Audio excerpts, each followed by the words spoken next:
What's up, baby? It's your boy Logirhythm, and today I'm gonna break down how I made my track Mirror Mirror. So let's get right to it. All right, so first for the intro, I want to do something a little different than I typically do with my tracks, and so therefore I decided to start with a with an impact, and it sounds just like this.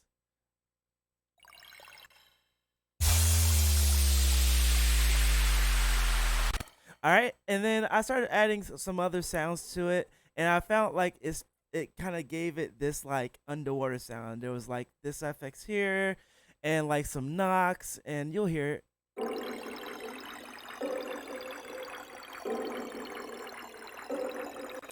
And it almost felt like it was underwater. So when I was making the project, I actually saved it as underwater before I eventually wrote the song and everything. So that was the intro, and then I had like this sound. I call it the Tinkerbell sound. I don't know why, but it's basically just a bell sound.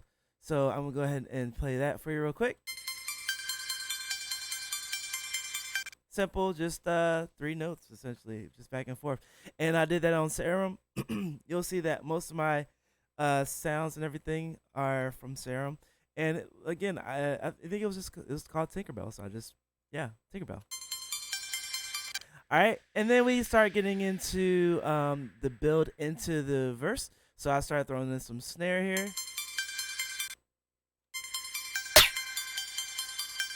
Pretty sure that was a snare from like in an eliminate pack or something. So there, and then I started adding the I had a little swell in. You gotta make sure you swell into your next section. Yeah. You can hear it there. All right, dope. Now I'm gonna go ahead and mute the vocal so that you hear mainly just the production. We'll get to the vocal another time. Or maybe if you haven't heard the song, you should go check it out. But if you have heard the song, you've heard the vocal. Anyway, let's go to the verse. So the drums here are pretty dope, in my opinion. It starts off with a simple kick snare pattern and then a little bit of hi hat here. And then once I get into the second part of the verse, to kind of keep it moving, I add another loop to kind of just give it more bounce. Yeah. Hey. Uh. Hey. And so what's funny is with this song, with all my songs I usually sing, this one when I was making the drums and the beat with that like I was like, this I have to rap on this. Like there's no way I'm just gonna sing on this track. But I tried. I tried to write specifically a song. And it ended up being rap. So then we get into the intro here. I mean, sorry, not the intro. I wrote intro here, but it's actually the keys. With that intro sound still going to Tinkerbell. And it's just a keyscape sound with it's got some OTT on it. For those of you who are producers like me, you know what that is. And then I threw on some delay, so you got that dun dun dun dun dun. And then obviously I EQ'd it so that it wasn't too it didn't have any like low end going through. That was unnecessary because my low end is handled by not one, not two, but three basses. I didn't name them here, but three basses. I'm gonna go ahead and solo those real quick for you. Okay, so this is made up of three different sounds. So this first sound here, it sounds really robotic. It's really dope. So it's a little bit higher. And it's this little wave here. It gets a lot of its character from the filter, and the distortion. Because if those were off, it would sound more boring. So yeah, you got the distortion in that filter. It's a format filter, and it's got let's see here, which LFO? This LFO here. So that is kind of it's just anyway. So that's the first part, and then you've got this sound here, a little bit more simple, but it kind of fills in the mids of the highs a little bit, and the mids some more. So together, a lot of like character between those two, but gotta have the low boy. I still wanted it to be bouncy, so that's why it's more of a pluck sound, but very deep. So all together, you've got a really like thick bass, thick. Yeah. So with all that playing there, um, yeah, yeah. So that was really dope. Even the notes that I chose is with how the bass. I want the bass to have like more than just be a support. I wanted it to actually drive this part of the song. Then you go into the build. So the build, let's show you what that is. So we've got this keys here. Really dope. Tinkerbell still going, but with a different melody. Oh, actually no, this is I forgot. I didn't change the name of this, but it's a different sound.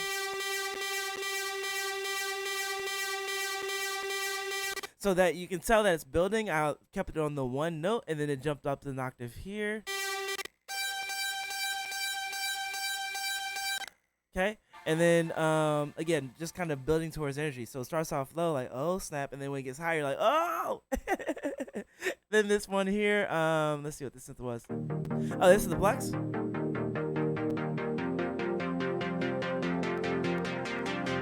So that kind of slowly opens up, and then it starts over. So you got the opening here, and then it starts over there. So next we've got this melody pluck here.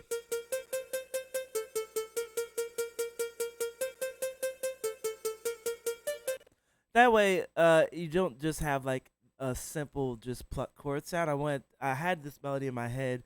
I wanted it to kind of move a little bit. So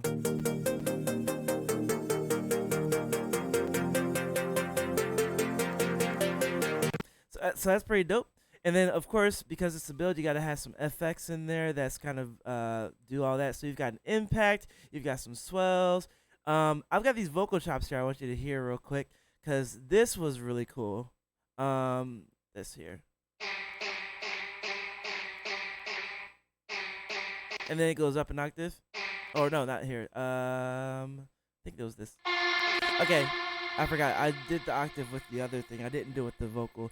It was initially I did it that way, and it was too much. So I just kept it simple. But then you have this chop here.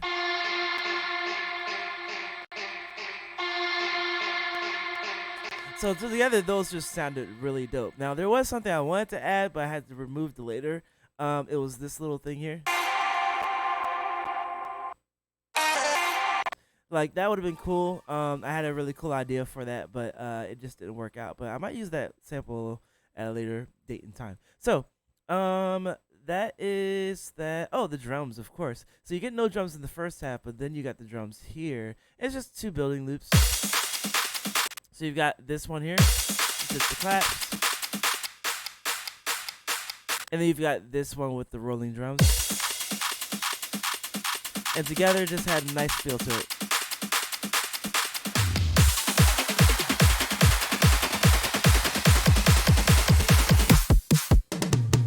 All right, you got that fill, and you are ready to roll. So that is the build section. I'm gonna play the second half.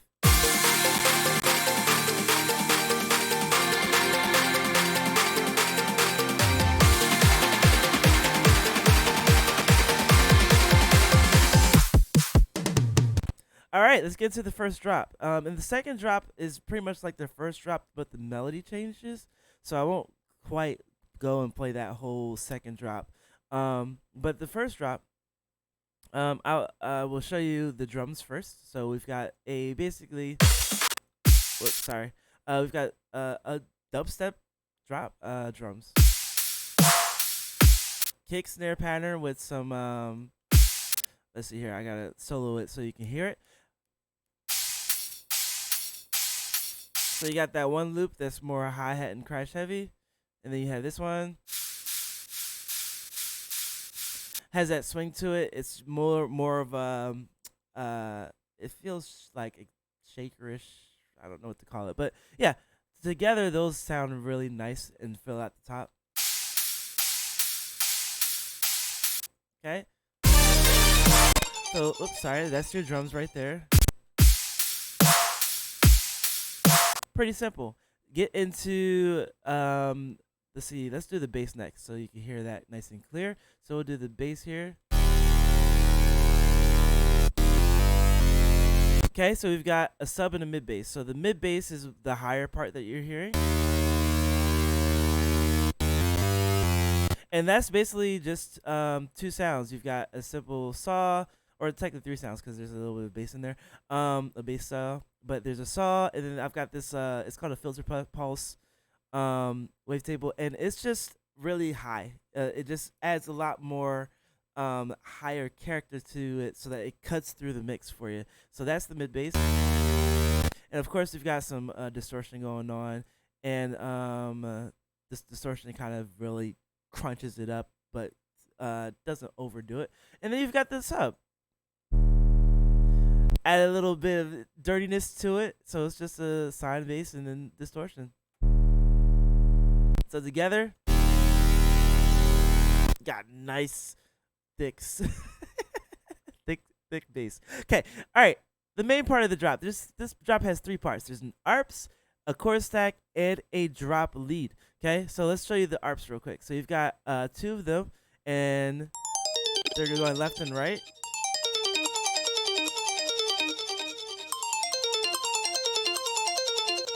So it adds a little texture on at the top there for you, so that's moving along, and it just sounds really cool. These are two different arp sound. They're like basically plucks that I added delay to at the top here, and obviously I kind of cut out all the lows. You don't want to hear any of that in the bass area, and even cut down on the highest some because I do. The most important thing is the lead. I'm gonna show you that next. Okay. By the way, all of these are going to be sidechain compressed so that the kick and snare kind of cut through. But those are the arps. That's part one. Again, you have the lead here. Part two. And as you can see, there are 1, 2, 3, 4 sounds being played here, and those are your notes.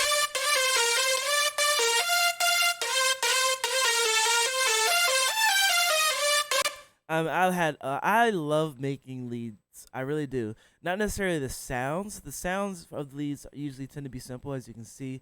Not a lot going on with this lead. Or actually, I forgot. It's 4 layers. So let me show you the 4 layers real quick. So you got this. I chose this one because it was simple. It will cut through the mix, but also had a little bit of a with it because of the LFOs being applied to the pitches and everything. And then here. All right, this one was just cool. It just sounded cool, a little bit phasey. So like it takes up a little bit more space while you've still got this one in the center. So that by itself was really dope. But when I was playing it over top the chord stacks, which you'll hear next, it didn't quite. It needed a little extra something, and that's where these last two came in. So pretty dirty here with this lead. It was more squarey and it has some more voices to it. And then this one here, I always layer it with the higher melodies, so that it really cuts through over top. And that's just a little bit of a solid square with a lot of processing happening to it. Flanger, phaser, chorus, delay, all that kind of stuff. Distortion, filter, a lot going on there. The filter is more so just so it's not like piercing your ears, but all together it sounds really dope.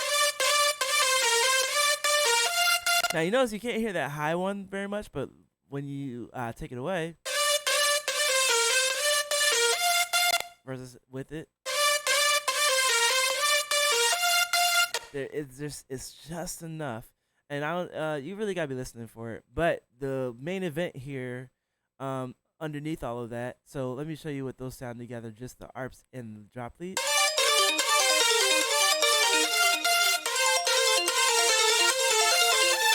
All right, cool. And then you go layer the chords under it, and it's what those sound like.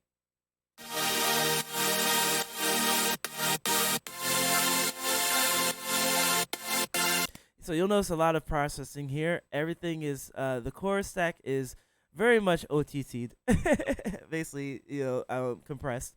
And then you've got EQ. I take out some of the highs, and you still want it there, but again, what the arps and the bass, the drop leads are taking up the higher stuff. This is more filling in space from the mids to until you get to the area where the lows are going to be.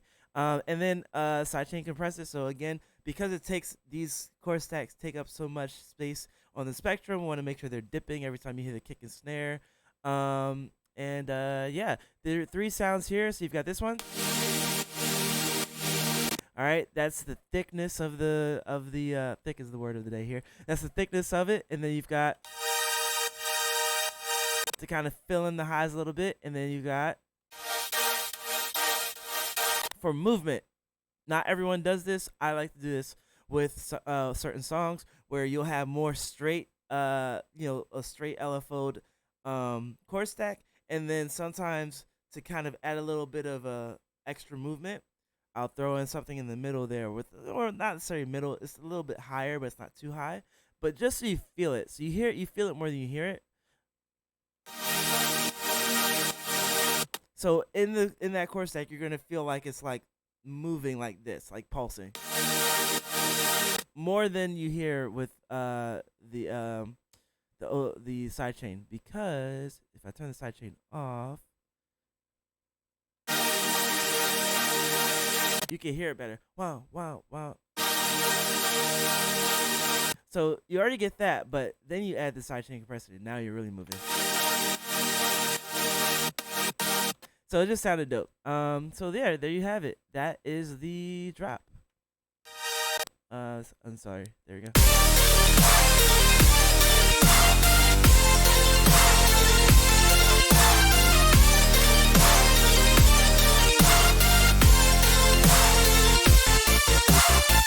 All right. One more part to show you, and then basically the song kind of goes back into the build and the drop with a different. In fact, I'll show you what the second drop does real quick. That was the only difference. You got the melody change, and then you got the false start here, which I like to do. Just a simple kick and do the.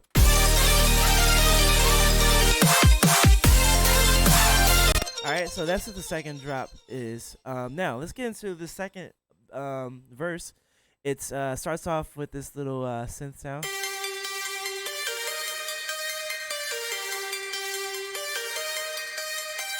Okay, again, you've got those 3 synths that or 2 synths I introduced earlier, plus this one here added to it.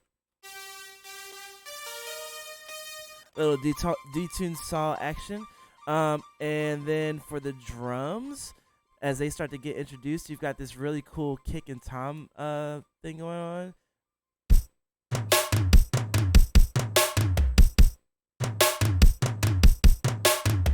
So very often when I'm making drums, if I want something more interesting, because I like bounce, I mean, as you can see, this is not a loop. I never really use loops for the kick and the snare.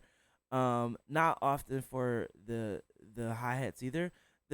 I usually use loops to kind of add more space that I don't always creatively have. So like this, right here,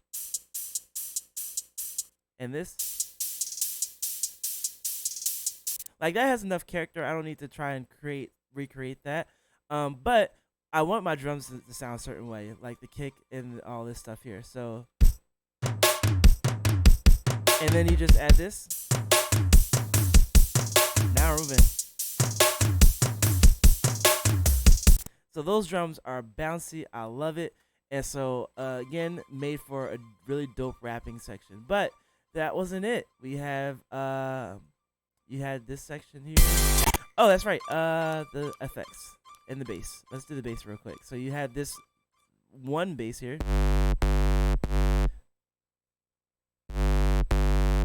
Okay, so this was this one was a little bit dirtier of a sound than I worked with. I didn't do a pure bass sound. I felt like that a pure bass, like, you know, it just needed dirt to it. It needed the dirt. This is a dirty section. Yeah. All right, so it's a simple bass, but it does the trick. Okay, so you've got that sitting under the drums, and then you've got I kept one of the leads that was playing during the drop. Kind of remind you of what was going on during the drop, but at the same time, it sounds just cool to kind of keep repeating that section with a little bit of reverb and delay. Very cool. And then you've got the effects here. Hey, hey, hey, hey, hey. So you got the cymbal and the hey. All right, that was pretty much it. So this section was pretty simple, honestly, to put together. But it sounds very dope altogether. Hey, hey, hey, hey, hey, hey, hey, hey. All right, and then I added a little bit more here with simply what I like to call the twerk clap. That's horrible. Call it, but it gets the job done. Because then you've got this section of the drums, and then you have the twerk clap. Now it doesn't make you want to twerk. At least I don't think it does. But it again keeps it. It adds something that makes it move more. So that's what that was about. And then again, you go back into your build. All right, all that, and then the second drop. Cool. So yeah, I think that's about it. Yeah. So that is Mirror Mirror, the production behind it. Thank you guys for watching. I hope that if this was cool and enjoyable and fun for you. And for those of you who produce, I don't know if you learned something, but if you did it, that's awesome. If you want to learn something, I'm not usually doing tutorials or anything, but I don't mind sharing some knowledge that I have that I've learned over the years. So yeah, that's Mirror Mirror, and make sure you guys run it up on Spotify, Apple Music, YouTube, wherever you listen to your music. Much love to you. Again, I am Logirhythm. Y'all have a great week. I love you.